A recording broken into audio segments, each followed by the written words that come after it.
ఇది ఇవాళ చాలా మంది ఎదుర్కొంటున్న పరిస్థితి. అనుమానం ఏం లేదు. మనం పైకి చెప్పుకుందుకు సిగ్గుపడుతున్నాం. కానీ ఇంకా ఎంతకాలం బతకాలరా? సంత ఈ సమస్యలు, ఈ వలయాలు, ఈ కష్టాలు, ఎవ్వడు మాట వినడు. ఈ కుటుంబానికి మనం బాధ్యత వహించాలి. ఏమన్నా అంటే మన అంటారు అందరు. లోకం తీరదు. భర్త తప్పు చేస్తే భర్తనంటారు. చిత్రం ఏమిటంటే భార్య తప్పు చేస్తే కూడా భర్తనంటారు. ఏమంటారో తెలుసా? రౌతును బట్టి గుర్రం. విచిత్రమైన సామెత అండి. అలాగని ఈ భర్త గారు నిజంగా రౌతులా ప్రవర్తించి ఆవిడ అదుపులో పెట్టేస్తే వెంటనే మహిళా సంఘాల వాళ్ళు వచ్చేస్తారు. వీడి మీద కేసెట్టే. ఆవిడ తప్పు చూడరు. అక్కడ ఆవిడ తప్పు చూడరు. స్త్రీలైతే తప్పు చేయకూడదని ఏమైనా ఉంది? శూర్పణఖల మందల్లో రామాయణ కాలం నుంచి ఉన్నారు. ఇక్కడ ఎవరికి మినహాయింపులు ఉండవండి. తప్పు ఒప్పు చూడాలి. కానీ స్త్రీ పురుషుల భేదం ఏంటండి? అక్కడ భేదం పనికిరాదు.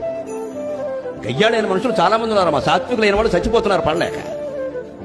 తప్పనిసరి కాపురాలు చేస్తున్నారు. ఇక్కడ వేరే అలవాట్లును తప్పులు అక్కర్లేదు. గయ్యాడతనం చాలండి సంవత్సరం నాశనం కావడం. ఏదన్నా గొడవే. మరి ఆ మొగుడు ఏం చేస్తున్నాడు? ఇక్కడ చచ్చినట్టు పడున్నాడు. గౌతమ బుద్ధుడిలా మాట్లాడుకున్నాను.